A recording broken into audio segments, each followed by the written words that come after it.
আসসালামু আলাইকুম, hello viewers, welcome করছি সবাইকে। কেমন আছেন আপনারা সবাই? আজকে আমি আপনাদের সাথে শেয়ার করব কক্সবাজার রেস্টুরেন্ট স্টাইলে ক্রিস্পি রূপচাঁদা ফ্রাই।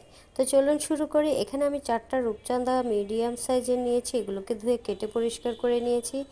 এখন আমি ম্যারিনেট করে রাখবো, তার জন্য আমি এখানে দিয়ে দিয়েছি 1 চামচ জিরা এবং ধনিয়ার গুঁড়ো, 1/2 চামচ আদা বাটা, 1/2 চামচ রসুন বাটা, 1/2 চামচ হলুদের গুঁড়ো, স্বাদ মতো মরিচের গুঁড়ো আমি 1 চামচ দিয়েছি, আর দিয়ে দিয়েছি লবণ 1 চামচ, আর দিয়ে দিয়েছি সামান্য লেবুর রস। দিয়ে ভালো করে হাতের সাহায্যে মেখে নিচ্ছি।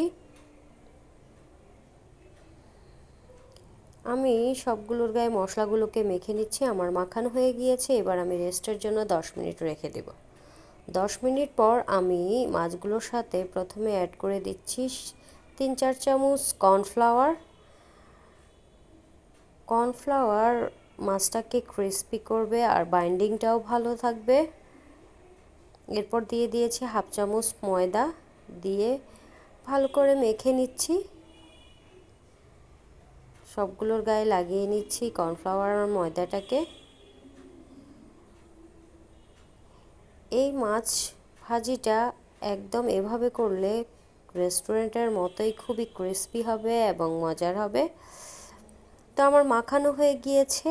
এবার আমি ভাজবো এগুলোকে। চুলায় একটা প্যান বসিয়ে দিয়েছি, ভাজার জন্য পরিমাণ মতো তেল দিয়ে দিয়েছি। তেলটা যখন গরম হয়ে আসবে তখন এখানে আমি একটা একটা করে রূপচাঁদা মাছ দিয়ে দিচ্ছি।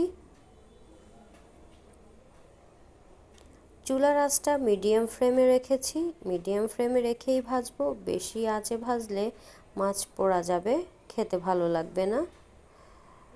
তো আমি এখানে 3টা মাছ দিয়ে দিয়েছি এবং মিডিয়াম ফ্লেমে রেখে ভেজে নিচ্ছি। এক পিঠ হয়ে গিয়েছে, এবার আমি উল্টিয়ে দিচ্ছি। একটা একটা করে সবগুলোকেই উল্টিয়ে দিচ্ছি। এই রূপচাঁদা ফ্রাইটা আপনারা গরম গরম ভাতের সাথে খেতেও খুব ভালো লাগবে এবং পোলাওর সাথে খেতেও খুবই ভালো লাগবে। এইভাবে মাছ ভাজি করলে খুবই ক্রিস্পি হবে উপরে আর ভিতরে জুসি হবে। তো আমার মাছগুলো ভাজা হয়ে গিয়েছে, এবার আমি একটা বাটিতে তুলে নিচ্ছি। সবগুলোই উঠিয়ে নিয়েছি। দেখুন কতটা ক্রিস্পি আর কতটা সুন্দর দেখাচ্ছে। আমার রেসিপিগুলো যদি আপনাদের ভালো লাগে অবশ্যই আপনারা সবাই আমাকে সাপোর্ট করবেন, আপনাদের ভালোবাসা এবং দোয়ায় রাখবেন। আপনারা সবাই ভালো থাকবেন, সুস্থ থাকবেন। আল্লাহ হাফেজ।